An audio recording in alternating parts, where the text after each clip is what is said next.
Hi everyone, good evening. Can you hear me? Okay, Yes, I can good. hear. So this is, I guess, the very final session of Three Rings 2021, um, and also the final session for the series of lecture of disaster waste management. So for the past 4 days, I think we've learned about the basics of disaster waste, and also about the basics of disaster waste management and treatment from both institutional and technical aspects.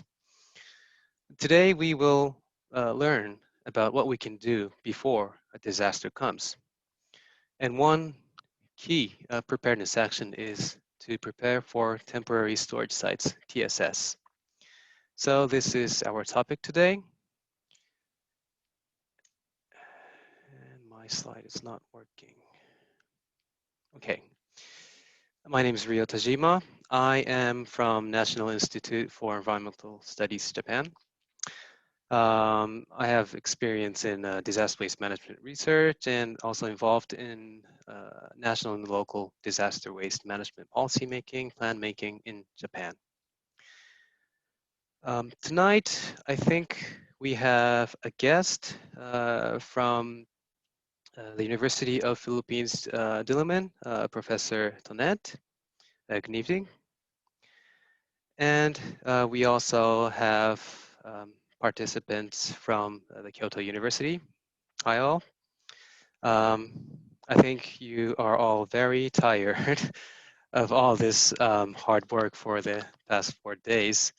Um, but the good news is this is the final 60 minutes and this is Friday. So let's get this done. Okay, so the aim and scope of this session. Firstly, we want to understand the importance of preparing for TSS. So why can't you simply pick a piece of land after a disaster comes? Why do you need to take any actions before a disaster? Secondly, we want to understand the conditions for TSS. So what kind of land is suitable for TSS and what kind of land is not suitable? And thirdly, we want to understand the preparedness actions for TSS. So other than identifying suitable land for TSS, what can we do? So we want to begin with this. What is a TSS? So temporary storage site, it is a place to temporarily store disaster waste before they are treated or disposed of at treatment plants or recycling plants or landfills. So it comes right in the center of the flow of disaster waste treatment. In other countries, they are sometimes called debris management sites, or maybe in literatures, you may find that they are called temporary staging sites, or maybe temporary disaster waste management sites. But basically, they all share the same definition. So I'm going to call it temporary storage site, TSS, throughout this lecture. So why do we need one? Basically because we are going to face a huge amount of disaster waste after a disaster. So if we try to collect all those disaster waste from the source and transport them directly to the final destination, that would be very inefficient. It would take more time. But if we install a temporary storage site, we can first collect waste to a nearby temporary storage site, and then transport those accumulated waste to the final disposal or treatment facilities using a larger truck. Secondly, we want to do some separation. Well, one way is to separate all the disaster waste at source. So before disposing it, why can't you just dispose by, like furniture by furniture and clothes by clothes. But that is really difficult after a disaster, especially after floods and tsunamis. They are mixed at source. So in order to recover the living environment and sanitary condition quickly, you first want to bring all the waste to temporary storage sites, and then take time to separate and transport the separated waste to other facilities. A temporary storage site could look like this. These types of temporary storage sites are quite simple. Um, they simply store disaster waste. And the separation technology could be very simple, maybe by hand, or maybe by using some basic heavy machines. On the other hand, you see a very sort of a sophisticated type of TSS here. You use a very advanced technology here for sieving and sorting mixed waste at a temporary installed separation facility. So the purpose of these kind of facility is to produce recycled materials here and store them until they are going to be used for example, recovery constructions. So this was a very quick, brief introduction of TSS, and I think you want some visual image to understand what TSS actually looks like. So I prepared uh, a short video clip I took. This is a TSS set up after a major earthquake in Japan. Um, and if, by the way, I'm going to talk, but if anyone noticed anything, please raise your voice and I will stop the video and please make a comment, okay? So again, this is TSS. I think it was about 5 days after the actual shake. People are already taking out their waste here. You can see a lot of types of waste, tires, these are tatamis. Underneath, you see a lot of, I think, batteries from cars, tatamis again. This place used to be a schoolyard of a junior high school, but it's not used right at the moment. This side, you see a pile of, what waste is this? It's mixed. So papers, plastics, what else can you see? Some building materials, I think. Yeah, here you see building materials, cardboards, plastics, mattresses,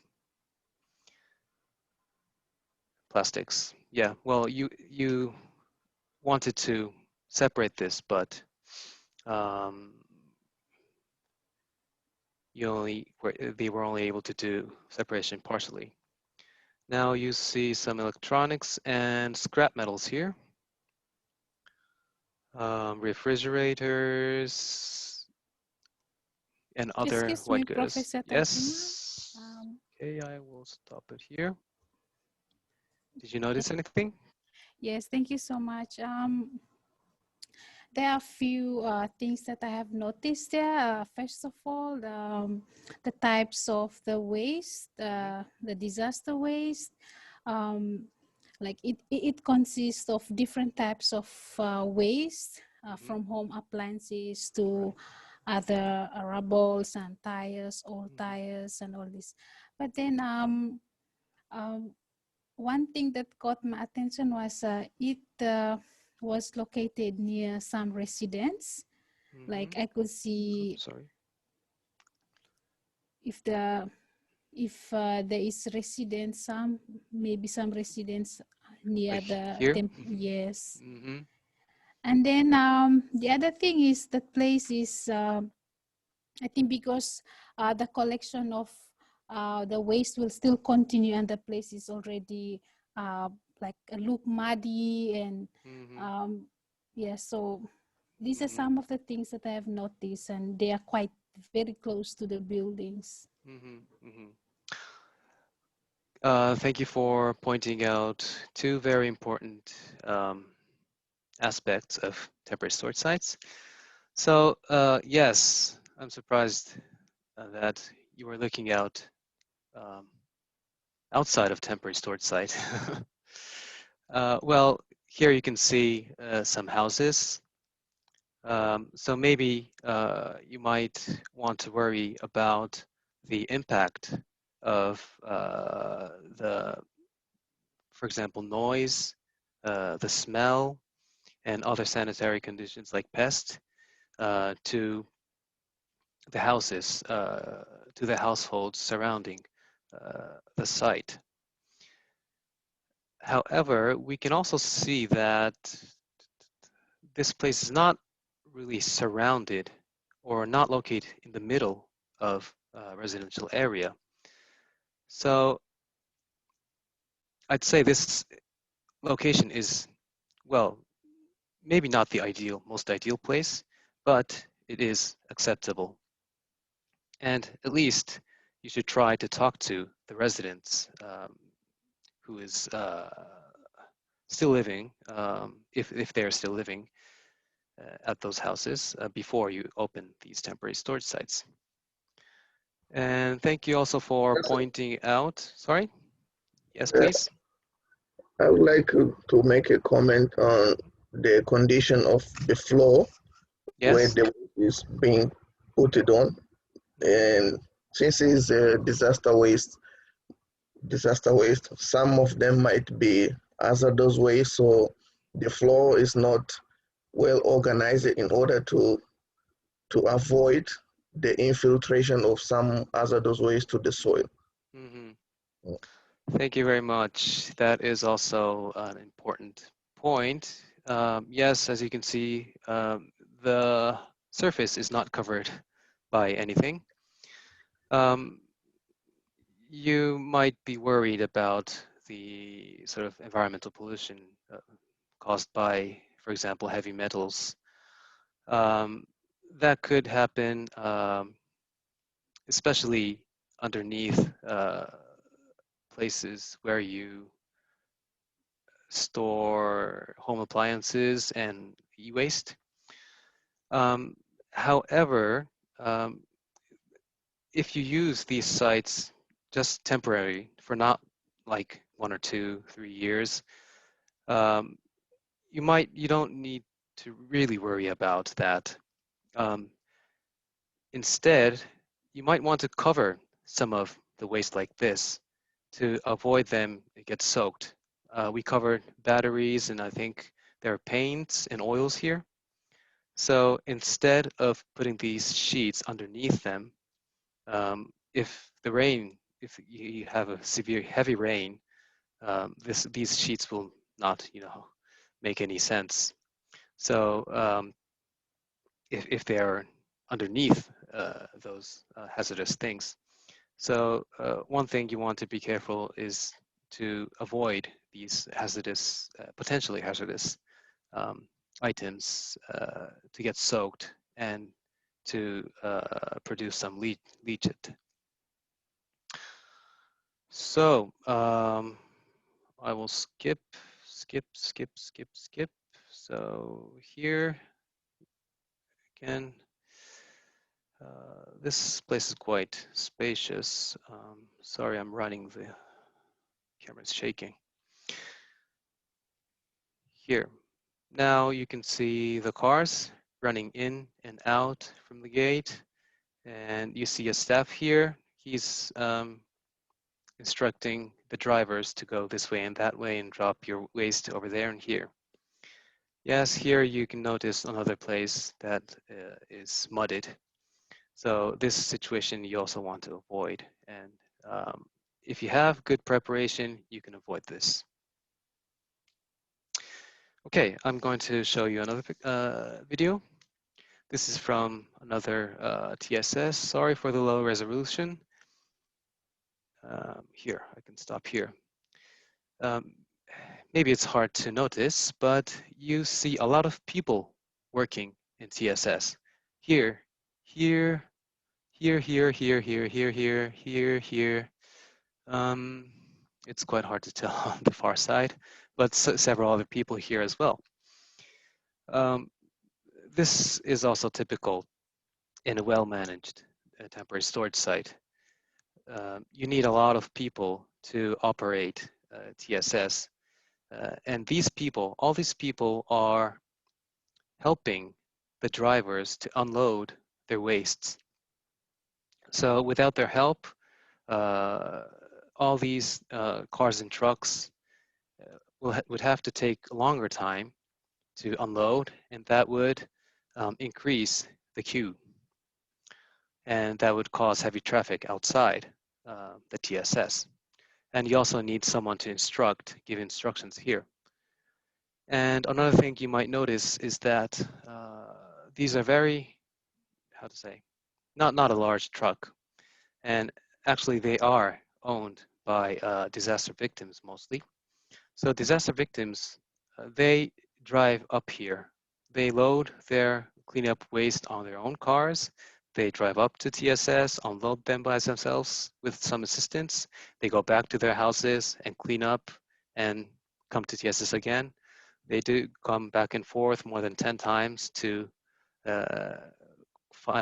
to complete their cleanup.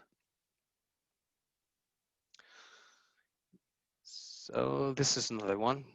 This is operated more, well, it's a more sophisticated type of TSS, operated completely by professional waste management companies.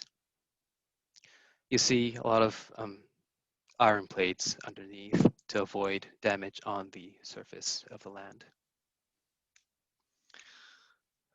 Separation is, a thorough separation is undertaken in these sites.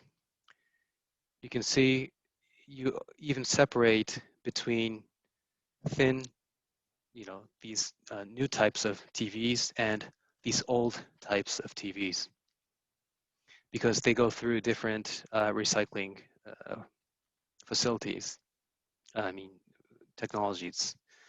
And you see on the far side some refrigerators, and they also go directly to the treatment recycling plants. These are woods and timbers. I think you already know that in Japan, houses are made, a lot of houses are made by wood, and furnitures, again, are made by wood. So we have a lot of wood debris after a disaster.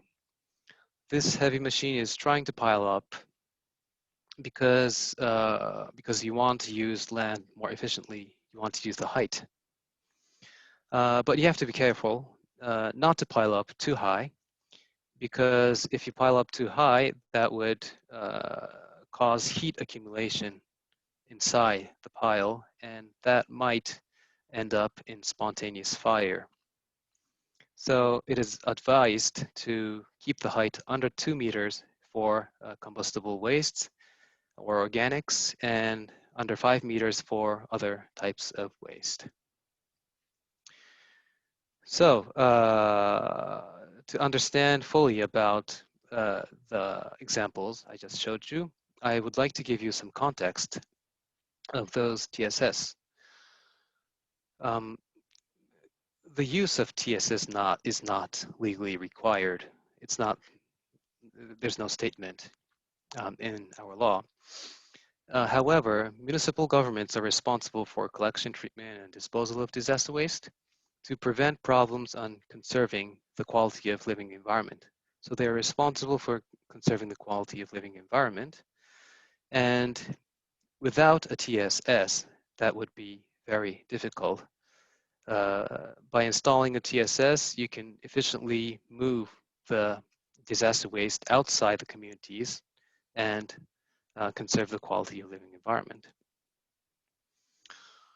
I think in some guidelines, disaster waste management guidelines, it is advised to consider the cost of installing TSS, because in general it gets more costly if you use them. In the Japanese context, more than 90% of the total disaster waste management cost is covered by national budget, subsidies, etc., and even more for severe disasters, nearly 100%, over 95%. So local governments, basically, they don't worry about the cost when they are considering about opening TSS.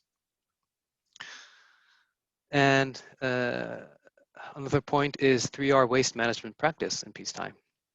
In Japan, maybe you know, about 80% of general waste is combusted, and 20%, roughly 20% is recycled. And of these 20%, there are many specific recycling systems, except, for example, for white goods, for C&D, for plastic packagings, or for food waste from business. So we apply the same disaster waste management method for disaster wastes as well. And if we want to treat disaster waste as we do in peacetime, we cannot treat them from the mixed state. We have to first separate the mixed waste before we transport them to these specific recycling facilities. Otherwise, they will not accept these types mixed waste. And type of waste that enters TSS that might be different in different contexts. In Japan, most of the people throw away their furnitures and probably the Japanese floorings, maybe you know tatamis, if they are wet or if they are broken. And we usually do not reuse them. Some of them go to recycle, but basically we simply dispose them, or use them as recycling materials, or do some thermal recycling. So I've been talking for a long time now. I would like to receive some comments on about this issue here. So TSS outside Japan might look quite different from the examples I just showed you, because they might be operated in different contexts. But I don't know much about the situation outside Japan. So if anyone can provide some insights, that would be appreciated. Okay, Professor, this is Coco. I come from China. So I want to introduce the simple situation in China. So in China now we do the waste separation at the source in the startup period. So maybe only the big or major city in China, they separated the waste into 4 types. So they have a kitchen waste, hazardous waste, and recyclable waste, and other waste. And I think most of them are the compost disposal last. But I think, like you said in the table, in the Japan situation, the type of the waste furniture are regarded as the disaster waste. But I think in China, they maybe take the furniture into the recyclable waste. Because people always to check it could be repaired or not, or in like the TV, television, or some desk or bookshelf, or sometimes if they cannot use it again, maybe they will send it to the countryside area to give some poor area people to use that. So that's the situation in China. Okay, thank you very much. That is very interesting sort of type of TSS, I think. So instead of crushing all the furnitures and recycling them as like doing thermal recycling, you actually keep the damaged furnitures and repair them and reuse them. Is that what you mean? Yes, So yes. that is a very good practice, I think. So in that case, I think you will not see these kind of operations in your TSS. Yeah, not Yes. so much. Yeah. Okay. Thank you for a good example. So I think we need to move on to the next slide, but in other countries with other, waste management technologies or customs, the TSS might look different. And that is one important thing I wanted to highlight. So about the preparation, why do we need to prepare for TSS? Here, because many factors inhibit smooth setup of TSS after disaster. Maybe it's hard to find a suitable open space because there are many conditions you need to consider, and I will talk about this later on. Upon disaster times, there's a huge resource and time constraints. This is well-known barrier. TSS may not be welcomed by communities because, well, no one wants to see a huge pile of waste right next door. And even if you were planning to use some good open space, they might already be used by other disaster response units, for example, by the military, or maybe some other departments are planning to construct temporary housing there, or maybe those spaces are used as evacuation centers. So under these conditions, you might face a situation where you can't identify available open space suitable for TSS quickly after the disaster. If so, firstly, you might be forced to open a TSS at unsuitable land. But in those cases, some external bodies might require you to remove the waste. And you might also want to worry about environmental risks. And I will talk about this later again. Secondly, if you can't identify good place and you can't open a TSS quickly, people might start taking out their cleanup waste and dispose them at any open random space nearby. So in that case, again, those scattered waste will cause environmental risks, and they might hinder rescue and recovery activities if those waste block roads. So you also want to avoid this situation. The third point, if it takes time to identify a piece of land, you might be forced to rush to open the TSS before you are prepared. But if you do that, and if you open a TSS before enough staffs and enough equipment and enough vehicles, enough heavy machines, disaster wastes get mixed easily, and that would in turn increase treatment cost and disposal time. So in terms of the first point, the picture on the left side is a temporary storage site after the Great East Japan earthquake. there's a huge pile of mixed waste here. It really smells bad because it was soaked by a tsunami. Actually, right next to this pile of waste, there was a high school. So after the high school started again, and the students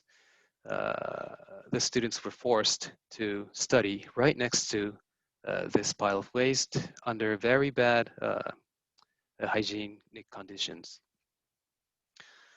And you also want to be careful about the leftover remains of disaster waste after closing TSS. You might find these, small pieces of glass that might have health risks to, for example, small children who use these land for playgrounds, etc. So you want to avoid these kinds of land that, in terms of, if they are going to be used for sensitive people after the initial recovery. And regarding the uncontrolled waste disposal, these two pictures may look like a TSS, but they are not. They are undesignated disposal places set up by communities. They are completely uncontrolled, so the wastes are completely mixed here and here.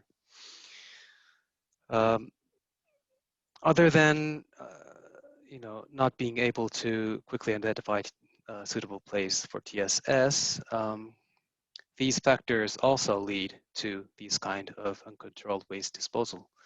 For example, if the TSS is located too far from the damaged area, people would not like to drive all the way down to the TSS. They might just choose to drop their waste on their way. And if they don't have vehicles to transport their waste to TSS, they might want to drop their waste in their neighborhood.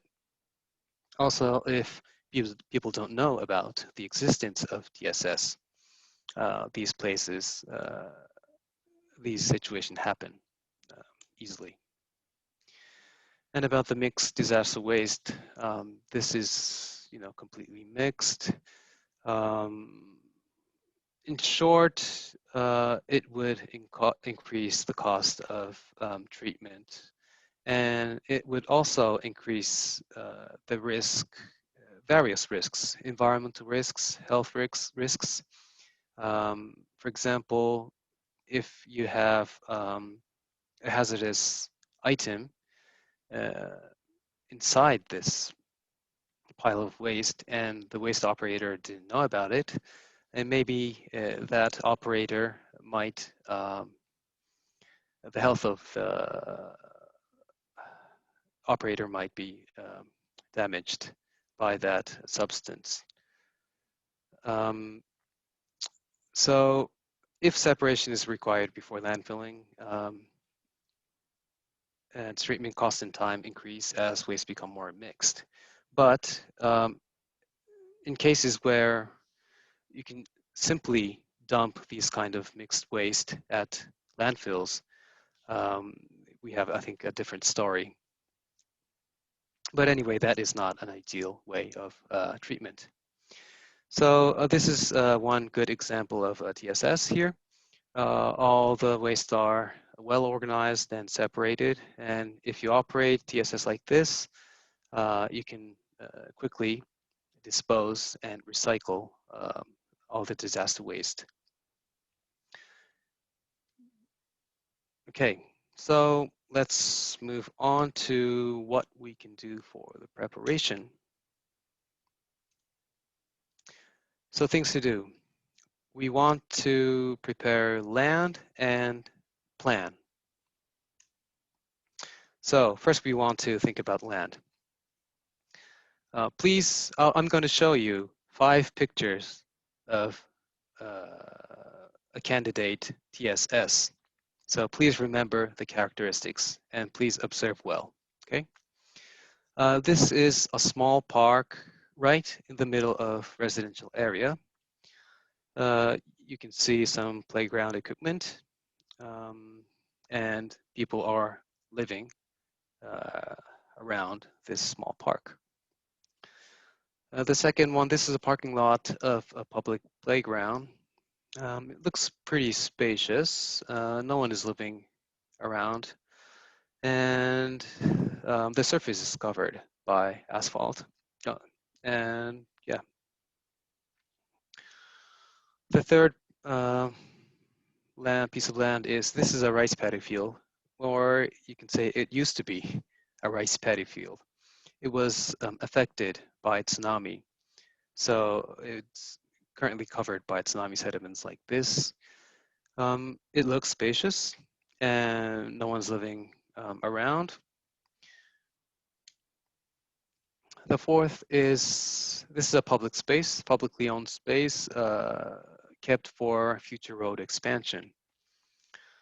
So nobody's using this land at the moment. It's not as spacious as the former two examples, but you have good access to the main road. And this is the final one. This is a public open space in a wetland. So along the road, you have some space, open space here and here to put waste. And maybe you want to use these spaces as temporary storage sites. Now, having those candidate lands in mind, I would briefly introduce the conditions for TSS. The access should be easy for disaster victims for the convenience of them. But this is case only when disaster wastes are transported to TSS by disaster victims. The site should not be too close to residential areas to prevent impact on living environment. The site should not be adjacent to rivers, canals, swamps, ponds, lakes, environmentally sensitive places to prevent environmental degradation. Fourth, the site should not be placed in where where the risk of flooding is high, for example, in wetlands or riverbanks, to prevent a secondary damage by that disaster. Fifth, the site should be preferably owned by a public body, and farmlands should be avoided. This is because you want to enable a quick use and return of the land, and you want to avoid costly land lease. Sixth is the size of the land, the space of the land. It's a bit hard to give a general advice on the area, but as a rule of thumb, in Japan, the area of TSS for one TSS should be more than 3 hectares. No, sorry, 0.3 hectares, 3,000 square meters. So if the land is smaller than 3,000 meters, you would have trouble placing different types of waste in different locations inside the TSS, and I think you won't be able to have enough space to do a separation work. So for other conditions, you want to avoid impact on the traffic. You will see this long queue of cars waiting to enter TSS. If the TSS is located right next to the main road, this long line will impact the main traffic. You also want to secure good ingress egress of large trucks, and it would be better to use flat land of simple figure.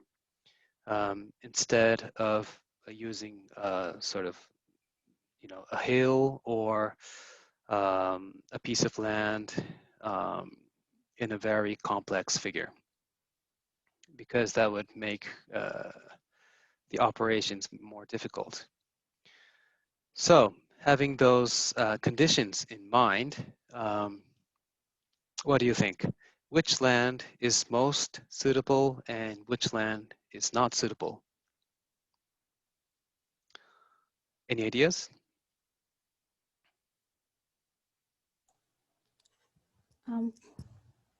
Yes, please, Excuse me, Tracy. Professor, can I try? Okay. Yes, please.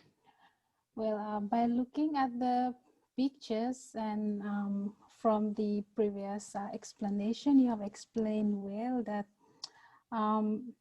like for me, I would prefer like if I could prioritize which one will be the best suitable for TSS from the, so first I will go for picture number 4.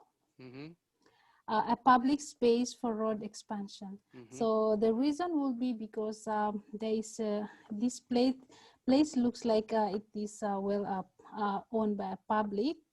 It's a public owned property or something, and then there is an easy access. There is a road as well where like transporting of disaster waste will be easy. Yeah, so I think 4 will be the best suitable place. And then the second one is the third picture. The disasters affected rice paddy field. It will be also okay because like there are no residents surrounding that area, Right. and it will not cause uncomfortable to residents. And then the other one is picture number 2. It will like it's not really okay as well because since it is a parking lot of public playground, so this place might be used more frequently by public. So like if disaster waste are not they're not removed from this place quickly, it will cause another additional problem. For pictures 1 and 5, for picture 1, I don't think it's suitable because it seems this place is a playground, and then there are a lot of residents that surrounding this place. So it will also, there will be no places like this for children to enjoy since it's a park.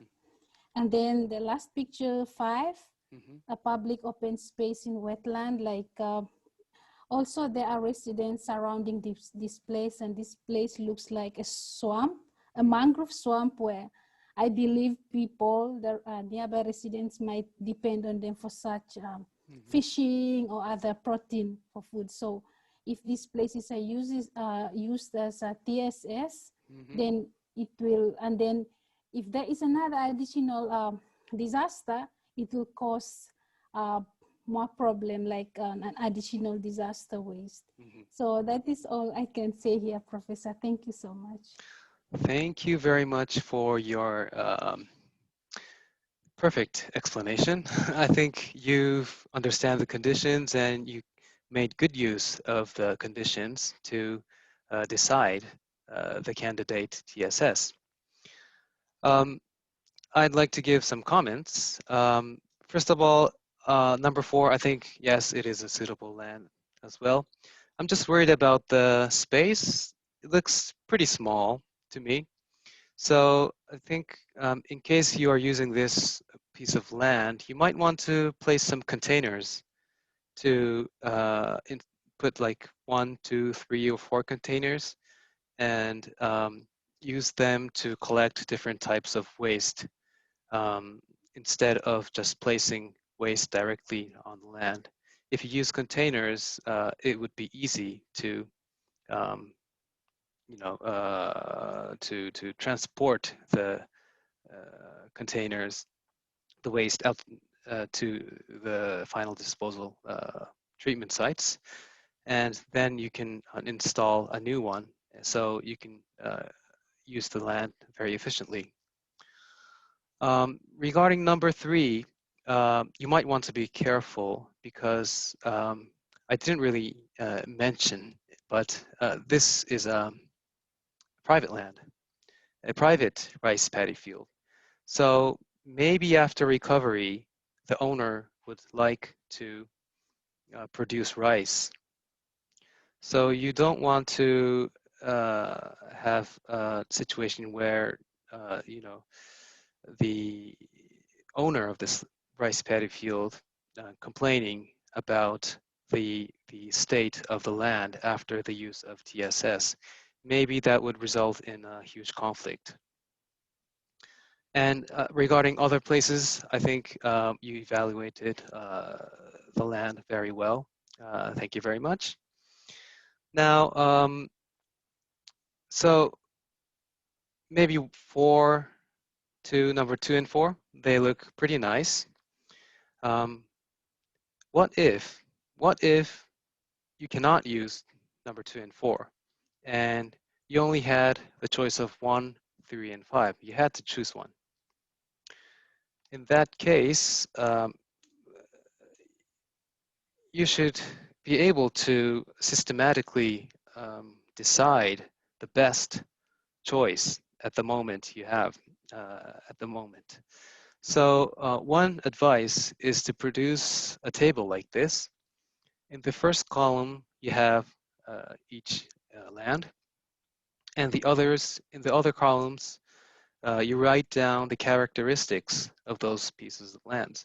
So for Park A, the area is 5,000 square meters. It's pretty okay. For the landfill cell B, the area is much larger, so you can evaluate plus and plus. You do some evaluation like this and put the overall score here and give priorities. So by producing this kind of list before a disaster strikes, you would be able to make quick decisions after disasters. So, as we are running out of time, I will go to the next topic, preparedness planning for TSS. So, after deciding which piece of land you are going to use after the disaster, you have to be able to quickly open a TSS. So what do you need to do? You have to confirm the state of the candidate's site. Maybe if maybe the land cannot be used as TSS because it was damaged by the disaster. Or maybe you don't have access to that land because the road is destroyed. And you want to plan the layout for TSS. So this is sort of a standard layout for a TSS. It's taken from the disaster waste management guidelines in Japan. And you want to sort of write down what kind of waste where you want to place these types of waste in the entire piece of land. And you also want to write down the road inside and some parking lots and where to place the heavy machines and how many people you need to operate. So this type of planning should take place before a disaster strikes. And you also need to coordinate with other disaster response functions before opening a TSS, prepare resources just as designed in the layout, and announce that you are going to announce to the public about when and how you can bring waste to the TSS, and then finally you can open one. And when you consider what resources you need, again, the best way is to consider the layout. So what you are going to do what kind of operation you're going to do in the TSS. By drawing this layout, you can systematically expect the numbers of the staffs and other equipments. And another important thing to plan for is the method to quickly prepare and allocate resources. So maybe you don't have enough resources in your own organization. In that case, you have to ask for the help of adjacent local governments maybe, or maybe you have to ask for the help of local waste management companies. So it's better to have pre-disaster arrangements with these bodies. And about the total sort of the land you need to prepare. This is one way to estimate the required TSS required space for TSS.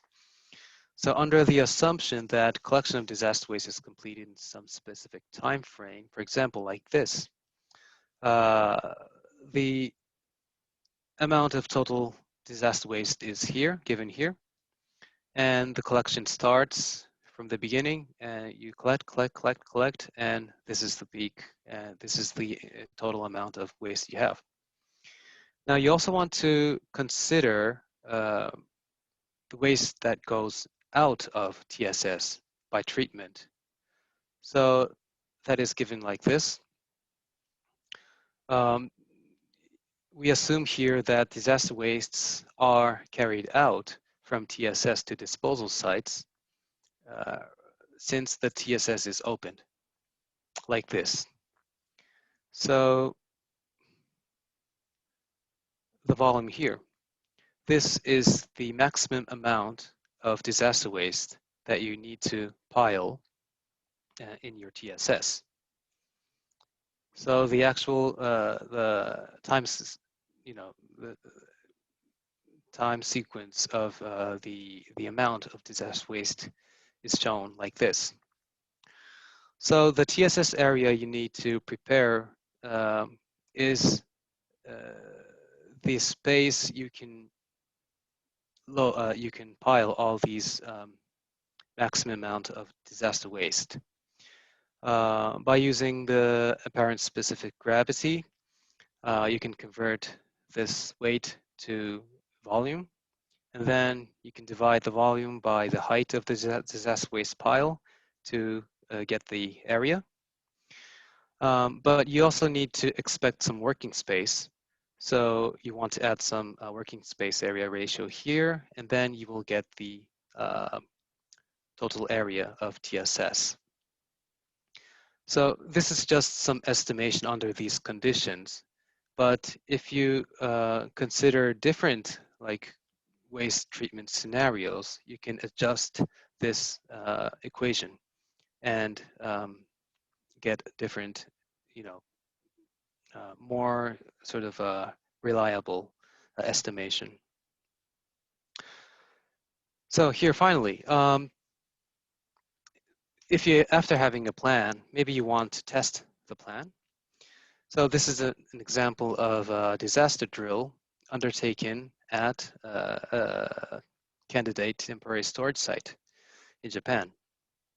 So by doing a disaster drill together with the local disaster waste management companies, and maybe with like the local residents, it would be a good opportunity to improve the plan, to improve awareness, and improve teamwork.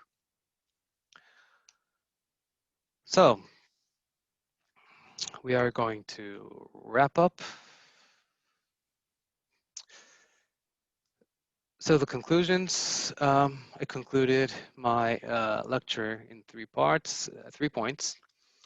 So preparation of TSS candidate land and to plan to set up TSS will lead to a quick open of TSS, which will in turn reduce environmental, social, and economic risks.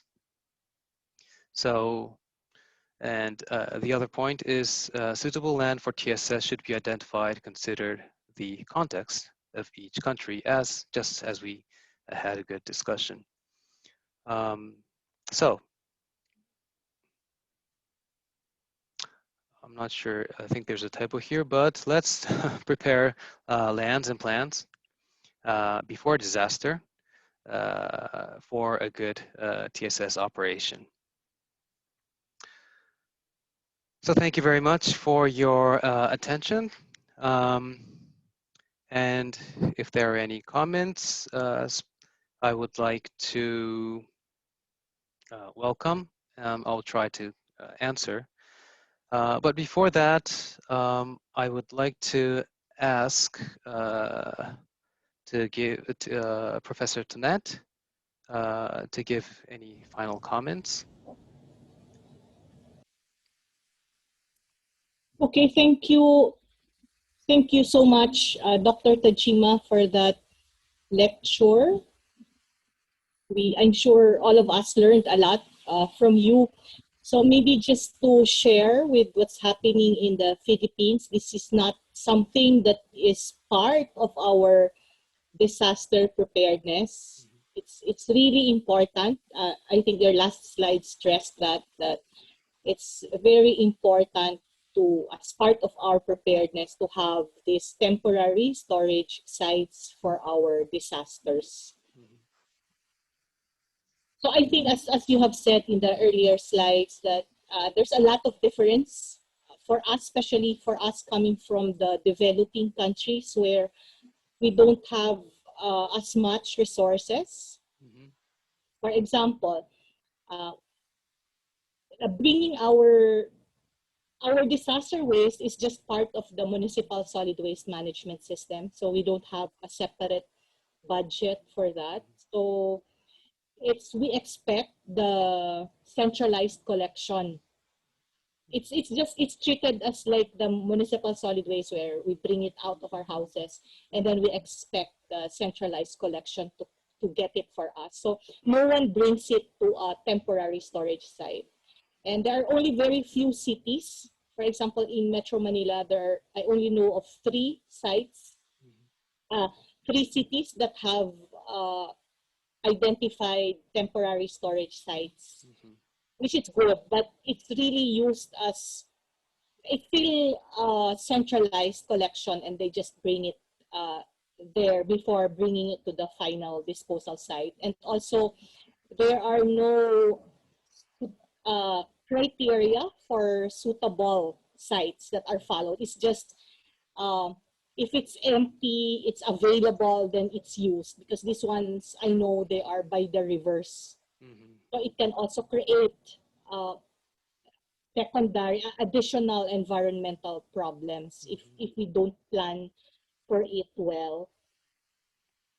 There. So I think a very important point also as part of this planning is the layout. That was very good. You show the layout, but then it's also important to be able to estimate how much disaster waste will be generated. I think that's also key in planning these storage sites. So in the future, hopefully with like countries like ours would have this temporary storage sites, because then it becomes another disaster, you know, like one area I know, it just gets piled up under the bridge. So who knows if it's not disposed on time and there comes another flood, that's another disaster. Yeah, so that's it. Thank you so much. Thank you very much for your comment. Thank you.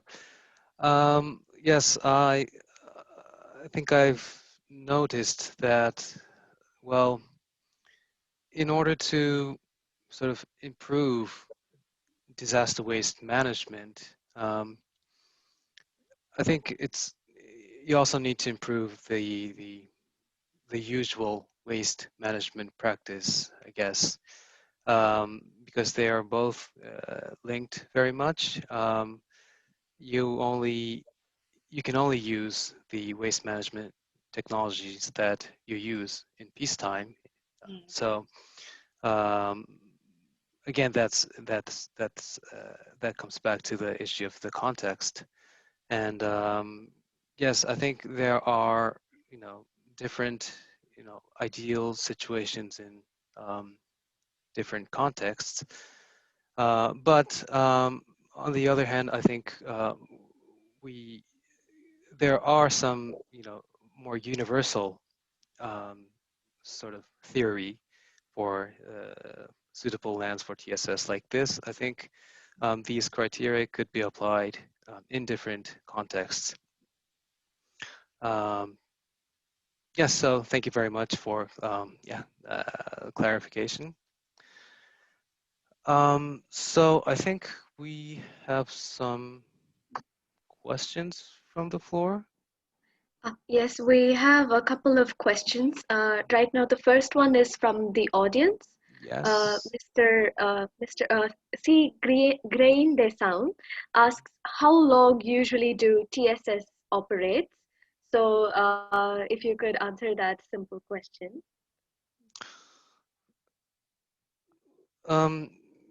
Well, it depends. It depends, but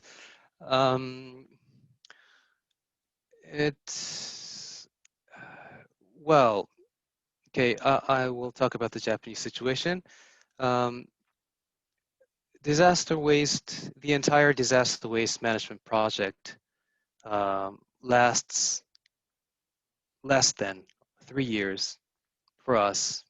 Even after the Great East Japan earthquake, the project only lasted for 3 years. And under that disaster, I think the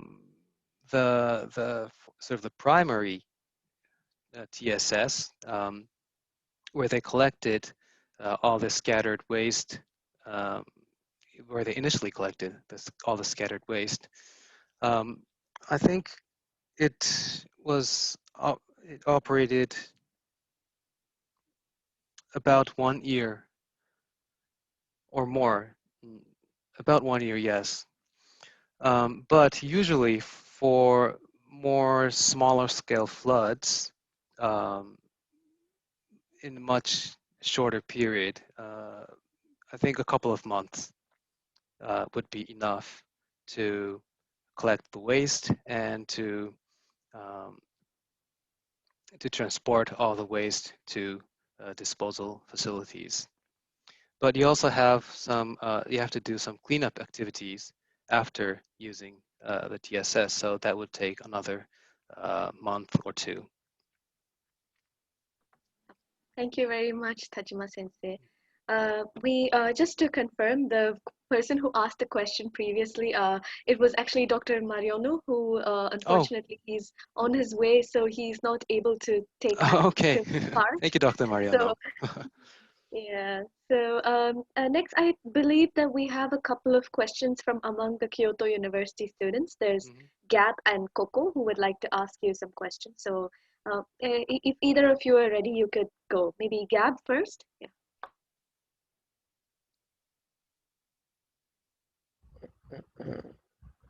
Yes, thank you for the presentation. I have a question regarding, I think it was slide number 31 or 32. Mhm. I saw a picture of a queue of cars, Mhm. and it seems to be like residents transferring their own waste to the TSS. Right. My question is, uh, when the disaster happens, who is the responsible for the transportation of waste from the affected area to the TSS? Is the affected populations, or they do if they want to help, or if they are capable to support these activities? Well, that is a very good question. Thank you. Um, who is responsible?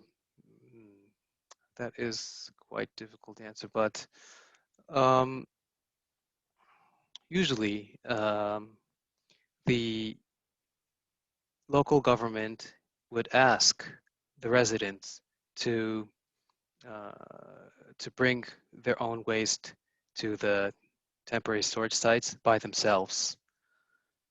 Because, well, the other option is to collect disaster waste household by household um, and by the local government, but that would take a lot of effort, and also um, within the Japanese context, we are very densely populated, and there is, in some areas, there is no enough space to sort of take out the cleanup waste outside the houses. So if you have a large like backyard, that would be fine. But in Japan, like in the cities, uh, there is there are some houses with no backyards, and maybe in that case you want to put out your damaged furniture, etc., right outside, right in front of your houses. But if you do that, that would start blocking the roads. So that's why local governments, they want to ask the residents to bring their own waste by themselves to the TSS to avoid such kind of confusion. But it does depend on the context or the scale of disaster. If the scale of disaster is not too large, maybe it's okay to tell the residents, tell the people to take out the trash in front of their houses, because you would expect that it would not cause a huge confusion. Um, but if the scale of disaster is very large, and you can expect that like 1 or 2 tons of waste would come out from each household, then you don't want that pile in front of each houses. So maybe you have to ask the residents to bring their waste by themselves. Thank you very much, Tajima Sensei. We have another question from Ishigaki Sensei. He asks, it looks like the operation of TSS highly depends on heavy machinery. So in the case of developing countries, how do you prioritize to procure heavy machine in a massive disaster case? So do you prioritize from small and vulnerable area first, or density rich urban area first? So how do you prioritize which area to send the heavy machinery to in a very massive disaster? That is a very difficult question to answer. Well, first of all, I think in case of massive disasters, and if you lack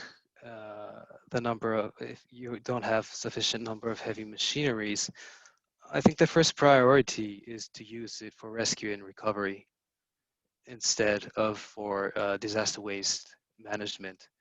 So if there are some collapsed buildings, maybe you want to use the heavy machine to remove those buildings and find find people, find living people. But if you're talking about how to prioritize within the disaster waste management project,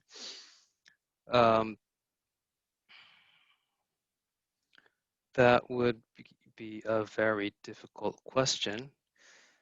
But I think it would be wise to first concentrate the number of TSS. I mean, you don't want to open many TSS, because if you open 2 TSS, 3 TSS, then you would have to prepare 2 times, 3 times the number of heavy machines. So you want to concentrate and you want to prepare a large piece of land as possible, and put the heavy machines inside that particular TSS.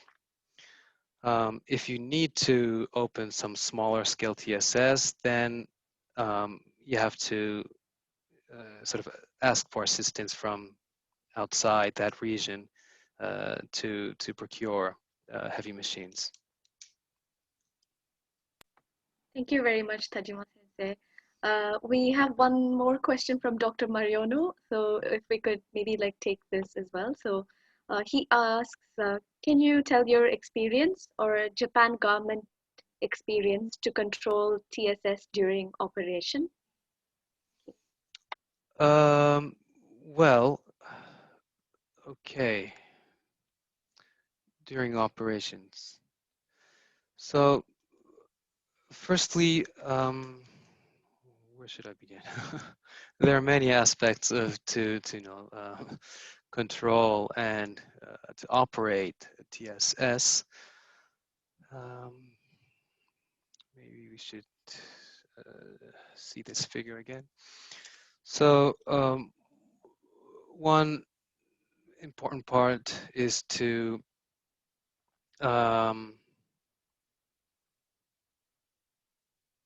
we recommend local governments to first count the numbers of trucks that enter TSS to sort of have to grasp the number, to have the image of the amount of waste that entered a TSS, and also to be able to know the change in the number of trucks, so that you can know when you can close that TSS, whether you've already reached the peak, or you still have to open the TSS for another month or two. Other thing is to other operational aspect is to operate safely.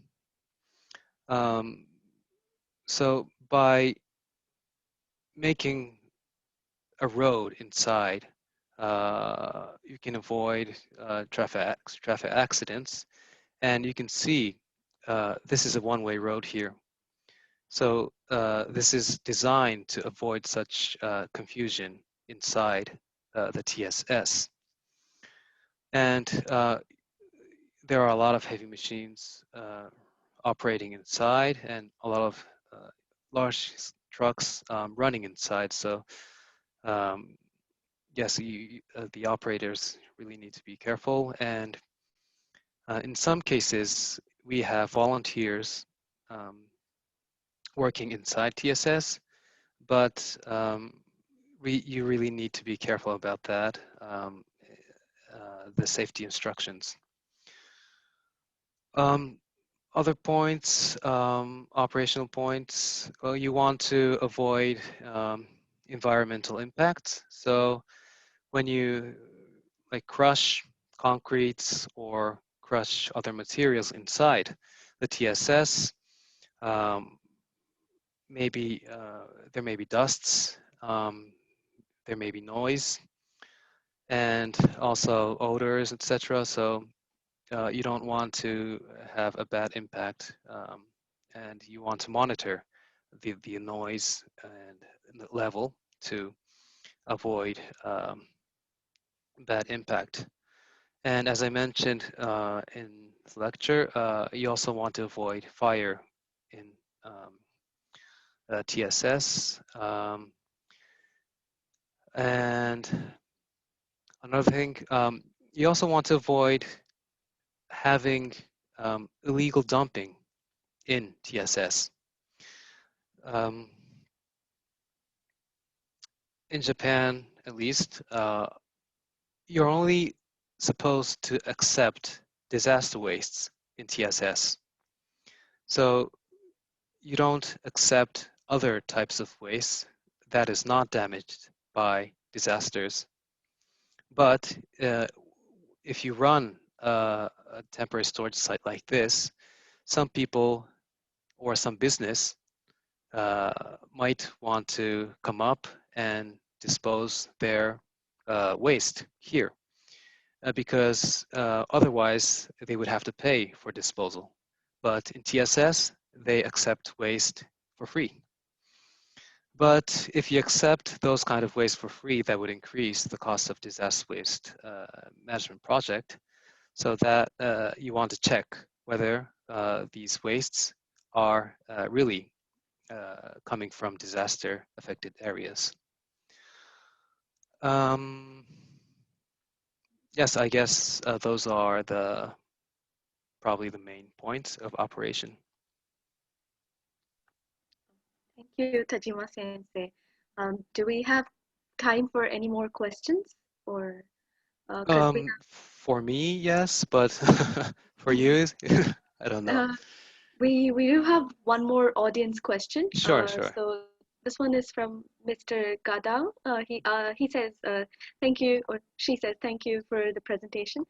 Is there any example of a temporary storage site for man-made disasters? For example, something like war or terrorism? Thank you for the question, but I don't have any example for that, unfortunately. I know one temporary storage site that was made inside one company's facility. An open space in one company because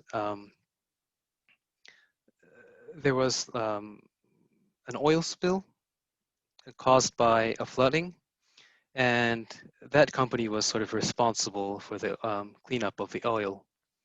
So they decided to open a temporary storage site in their own land and collected, the oils and equipment that they used to collect oil inside that TSS. But I don't have any examples for TSS post-conflict disaster waste management. Thank you, Tajima Sensei. I think that's mostly it for today. I think we are done with most of the audience questions. Great. So I suppose this is it for the entire series of lecture of disaster waste management. So I'd like to close the session, but before closing the session, I'd really like to thank all the staffs and all the members of Kyoto University. Thank you all for joining my session, and I'd like to give special thanks to Professor Tonet and Dr. Mariano for providing insights. And again, we have to thank the members of Kyoto University for organizing all these series of lectures and also making the 5 lectures more interesting through your active participation. So that's all for me, and I guess that would be the wrap up of the session. Thank you very much, and have a great Friday night. Thank you, everyone. So can I take photos? Please make smile and wave your hand. Bye. Yes. Okay, I count three count. Okay, 3, 2, 1. Okay, thank you. Okay, thank you. Thank you very much. ありがとうございました。 Thank you very much. Thank you very much, students as well. Thank you. Thank you, Toneto Sensei. ありがとう。ありがとうございました。